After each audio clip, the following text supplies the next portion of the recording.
Hello बच्चों, welcome to Gurukul Academy. In this video we are going to solve question number 13 from exercise 9.1 class 10 mathematics.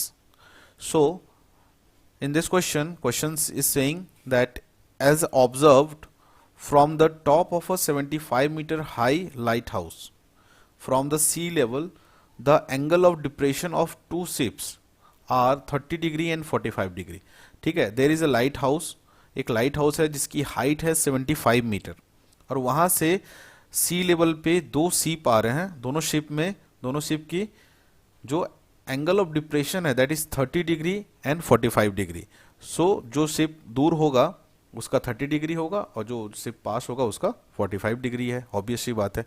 If one ship is exactly behind the other on the same side of the light house, find the distance between the two ships. तो सबसे पहले हम इस question को arrange कर लेते हैं। तो ये हम मान के चलते हैं कि एक लाइट हाउस है आपका, ठीक है। So this is a lighthouse. मैं नाम लिख देता हूं, A B is a lighthouse. A B is a lighthouse और ये दो शिप हैं, एक शिप है सी और एक है डी। इन दोनों का एंगल ऑफ डिप्रेशन मतलब यहां से एक हमको पैरेलल लाइन लेना पड़ेगा ग्राउंड के लेवल पे।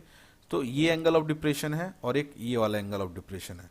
तो आपको देखते ही मिल रहा होगा ये छोटा दिख रहा है तो दिस विल बी 30 डिग्री और ये बड़ा वाला 45 डिग्री। ठीक है, ये क्वेश्चन में गिवन है आपको।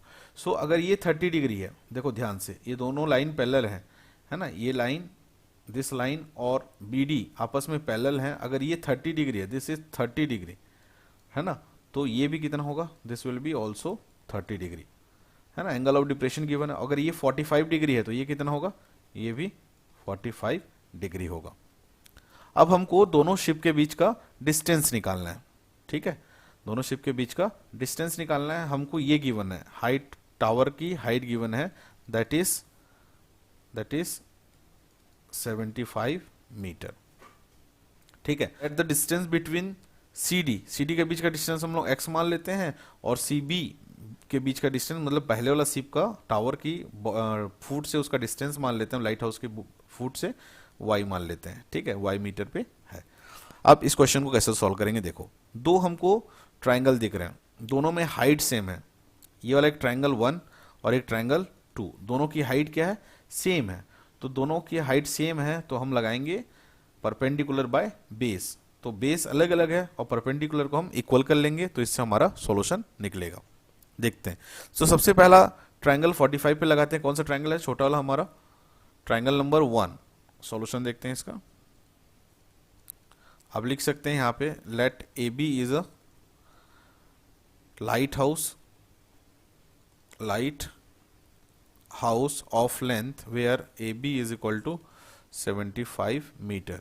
सी एंड डी आर शिप्स, ठीक है, और उनका डिस्टेंस गिवन है। So in triangle, right angle triangle लिखिएगा आप लोग, ए बी सी में हम लगाते हैं क्या, tan 45 डिग्री। tan 45 डिग्री की वैल्यू होगी परपेंडिकुलर बाय बेस। तो परपेंडिकुलर यहाँ पे 75 मीटर और बेस है आपका y। tan 45 की वैल्यू होती है 1, यहाँ पे हो गया 75 बाय y। अब यहाँ से आप क्रॉस मल्टीप्लाई करेंगे तो y की वैल्यू आ गई 75 मीटर। देखो एक आंसर हमको मिल गया। अब हमको बेसिकली दोनों शिप्स के बीच का डिस्टेंस, यहाँ से यहाँ तक का डिस्टेंस हमको निकालना है। तो कैसे निकालेंगे, देखो।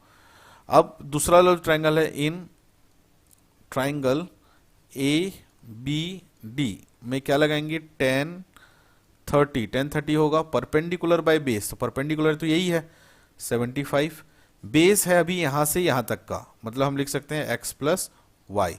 tan 30 की वैल्यू होती है 1/√3, यहाँ हो गया 75 अपॉन x, y की वैल्यू पुट कर दो 75, ठीक है। अब इसको क्रॉस कर लेते हैं तो ये मिलेगा आपको x plus 75 is equal to 75√3। अब x इज इक्वल टू हो जाएगा 75√3 माइनस 75। तो यहाँ से आपको x की वैल्यू मिल रही है, x की वैल्यू क्या मिलेगी, x की वैल्यू मिलेगी, आप 75 कॉमन ले लीजिए, तो यहाँ बचेगा √3 माइनस 1 मीटर। सो ये डिस्टेंस होगा दोनों सीप के बीच का। So this is from here to here the distance is 75 in bracket √3 minus 1 meter. Got it? So this is your answer.